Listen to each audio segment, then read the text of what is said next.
The Normandy Landings, a turning point in World War II. The Normandy Landings, also known as D-Day, took place on June 6, 1944, and marked a pivotal moment in World War II. This large-scale amphibious assault was carried out by Allied forces against Nazi Germany on the coast of Normandy, France. Codenamed Operation Overlord, the landings were the culmination of extensive planning and coordination among the Allied nations. The success of this operation was crucial in establishing a Western Front, which ultimately led to the liberation of Western Europe from Nazi occupation. By 1944, World War II had reached a critical juncture. The Allies had achieved significant victories in North Africa and Italy, but a decisive blow was needed to weaken Nazi Germany's hold on Western Europe. The Soviet Union, bearing the brunt of the Eastern Front, urged the Western Allies to open a second front to alleviate pressure and divide German forces. Planning for the invasion of Western Europe began in earnest in 1943, with the Allies deciding on Normandy as the landing site due to its less fortified beaches compared to the Pas-de-Calais region, which the Germans expected to be the invasion point. Operation Overlord required meticulous planning and preparation. The Allies amassed a vast invasion force, including troops, aircraft, and naval vessels.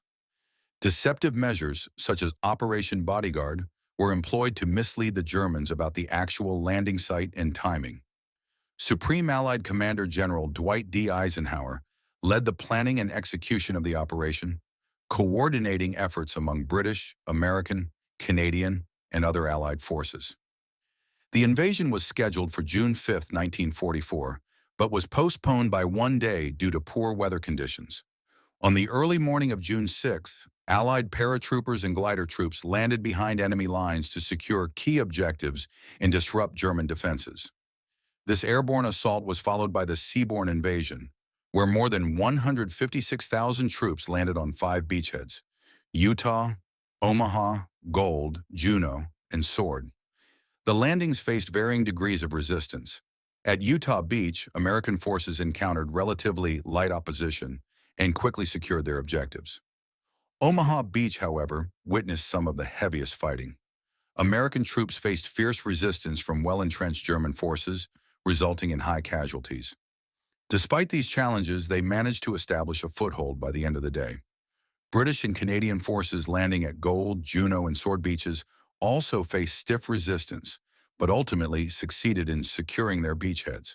The coordinated efforts of naval bombardments, air support, and relentless infantry assaults were crucial in overcoming German defenses. The success of the Normandy landings marked the beginning of a sustained Allied campaign in Western Europe. Within a week, the Allies had landed over 326,000 troops, 50,000 vehicles, and 100,000 tons of supplies. The establishment of the beachheads allowed for the subsequent buildup of forces and material essential for the advance into France. The liberation of Paris in August 1944 was a significant milestone following the Normandy landings. By September, the Allies had liberated much of France and were advancing toward Germany. The opening of the Western Front forced the Germans to fight a two-front war, significantly weakening their ability to resist the Soviet advance from the east. The Normandy landings had a profound impact on the outcome of World War II. They demonstrated the effectiveness of Allied cooperation and military planning. The operation highlighted the importance of air superiority, naval power, and logistical coordination in modern warfare.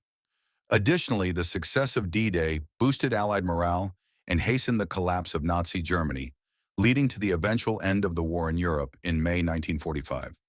The legacy of the Normandy landings extends beyond their immediate military success. They symbolize the determination and bravery of the Allied forces in the face of formidable odds. The operation is commemorated annually as a testament to the sacrifices made by soldiers, sailors, and airmen who fought to liberate Europe from tyranny. Thank you for watching Telltime Tales. Don't forget to like, comment, and subscribe. Hit the bell icon to stay updated with our latest stories. Until next time, keep exploring the past.